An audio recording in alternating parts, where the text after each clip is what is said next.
Appreciate you watching this video. I hope you're getting ready for deer season. It's fixing to be here. I'm out shooting my bow right now, just getting some last second things dialed in. Question of the day is e-bikes, hub drive or mid drive? Which one do you like? Which one do you prefer? Experiences you've had with either. Fixing to tell you my thoughts on it. Let me know your thoughts down below. Like, subscribe, stick around. All right, guys, appreciate you clicking on this video. A little different today. We're talking e-bikes. I've been seeing, I'm on all these e-bike forums and groups and pages, and I see a lot of people asking, this is how I ride. Do I need a mid drive or a hub drive? Do I need 2 hub drives or 1 hub drive? 500 or 1,000? I thought we might go through some of that real quick today, and then you can leave your feedback down below and talk about experiences you've had. So this is a Rambo Crusader. It's one of the original Rambo Crusaders. It's got over 100 miles on it in some of the roughest places around. Around the Mississippi Delta, this is some of the roughest areas riding, and I love this bike. I have had other bikes and sold them. I keep coming back to this one. It's dual hub motors, so it's got a 500 watt motor in both the front and back. It's legal on all WMAs around here, all public land around here that allows bikes. So I have to unhook the throttle with this one. I have to manually unhook the cables because it's one of the older ones. Some of the newer ones, you can go into your settings here on the screen and you can turn the throttle off and you're perfectly legal no matter what, and not have to unhook these. I don't like unhooking these, but this is one of the older models that didn't have the built-in technology to switch it on and off. Turn to a class 1 to a class 3. I think now all the companies are basically doing that, so that's a really cool feature to have that in here. And I don't have to worry about breaking any pins. If you break one of these pins in this cable, in those throttle cables, it's a pain, it's a nightmare. You're gonna have to redo the whole throttle cable. You don't wanna do that.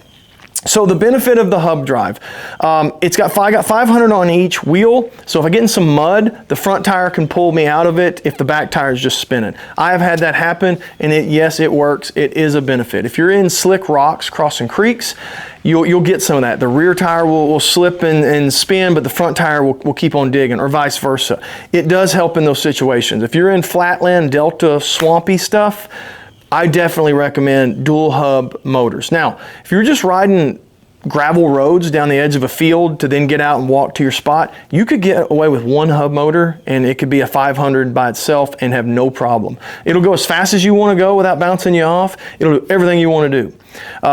The negative of using hub motors is they don't have as much power.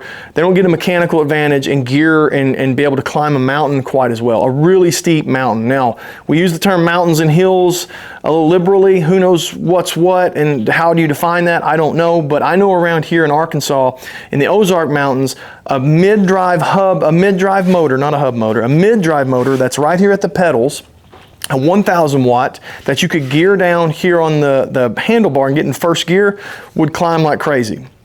It was like a jet when it took off. I mean, so much power. 1,000 watt. You could gear it down to 750, or you could lower the power to 750 on the console. You could disconnect the throttle on the console.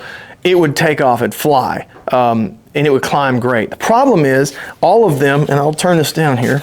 The problem I have with the mid-drive, and it bit me in the butt 2 or 3 times, was you have a derailleur that hangs off back here. Just like you were changing gears on a regular 10-speed mountain bike, that derailleur is going to be way down, and then as you change gears, it comes up and it keeps the tension on the chain. The negative of that is if anything grabs that, or if it gets a briar in there or a stick gets in it, it snaps the derailleur off. The derailleur is meant to fail. It's meant to break so that the frame itself doesn't break. I had that happen 2 or 3 times in one season. 3 times in one season. One time was on the side of a mountain at 5 a.m. when I was going in for a hunt, and I had to try to change a derailleur. I did change a derailleur on the side of a mountain with a headlamp at 5 a.m. and that was the last time. I said, I'll never do this again. So I don't necessarily like them for my style, but again, if you're just driving down a gravel road, if you're on public land in Colorado and it's some gravel trails or hiking trails or bike trails or dirt bike trails, you could get away with that derailleur, no problem. The area I'm hunting is logging roads and grown-up fields. I've been in some fields with some briars that are like as tall as my head. I have to stop every so often and kind of get up and look around over the grass and briars. Any of those briars that would have grabbed a derailleur down here, it would have ripped it off. A briar, a stick, a small tree, it would have yanked that off and I'd been stuck out there replacing that. You don't want to do that. So it kind of just depends how off-road, how aggressive are you going to be. If you're going to be mainly riding a trail, or a gravel road, even a gravel road with a hill, you could get away with a derailleur, no problem, and you would be very happy with a mid-drive, 1,000 watt 750 that you can gear down on the handlebar and get into a first gear and get a mechanical advantage that helps that motor get you up the hill fast and doesn't slip and spin and stall out or overheat. Hub drives will overheat if you try to go up a hill too fast. That was a problem I had that I ran into in one of my earlier videos with this exact bike. Is I tried to climb a hill that was too steep with hub motors. It throws an error code on the console and tells you basically throttle's not working because it's overheated. So if you're going to climb mountains, hub motors aren't the best, but it kind of depends on how aggressive and how steep you're going to be. A lot of bikes now are putting a chain tensioner on here. Not crazy about that because it's same concept, it could break. But if you're running a hub motor, you can still get out even with a broken chain. The wheels still spin, the hub still spins even if the chain's disconnected. You can hook your throttle up and get out. Now, you better hope a game warden's not waiting on you at the end. I don't think they'll have any sympathy if you're on public land, but if you're on private land, you could break a chain and go ahead and keep hunting and not be totally done. Now, I will say the Rambo Megatron that has two 1,000 watt hubs climbs like a mountain goat. It is expensive.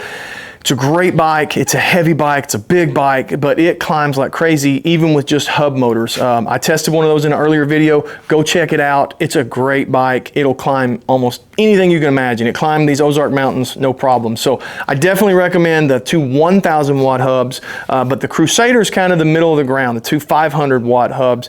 It'll climb some hills, probably not gonna climb mountains. If you're going through mud, you're going over some rough, slick terrain, it'll work, it'll do great. You'll have no problems. Speaking of e-bikes, if you're looking at an e-bike, check out RamboBikes.com, use R Woods at checkout, save yourself 20%, helps the channel out a ton. They don't give many codes out.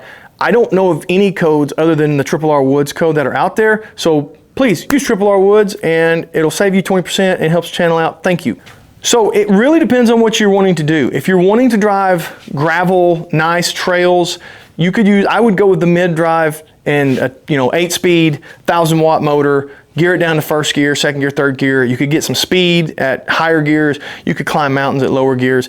If you're on nice, pretty trails, if you're on rough logging roads, field edges that are grown up, thick grass, you probably want to go with the hub drive.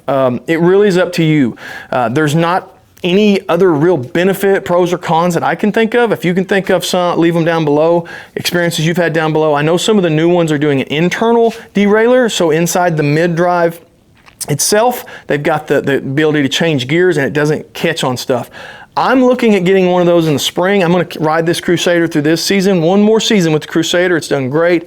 It's not giving me any trouble. I love the Crusader. But as new models are coming out, I want to experience some of the new technology. So I'm going to look into some of those with built-in, I think the HD Dominator or something like that is one of them. It has a built-in 1,000 watt mid-drive and it has an internal derailleur inside that, all inside that. So you don't have the derailleur sticking out in the back wheel that gets hung and caught and broke and all that. So I'm going to look at some of these other ones in the spring. Right now I'm rolling this Crusader, Rambo Crusader. Love it.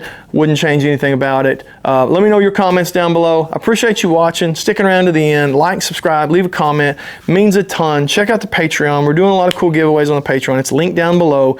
There's free trials. Go check it out. The eBay store, got a lot of cool stuff on the eBay store. If you film your hunts, if you have cell cameras, I've got stuff for you on the eBay store. It's linked down below as well. Appreciate you watching. Stick around.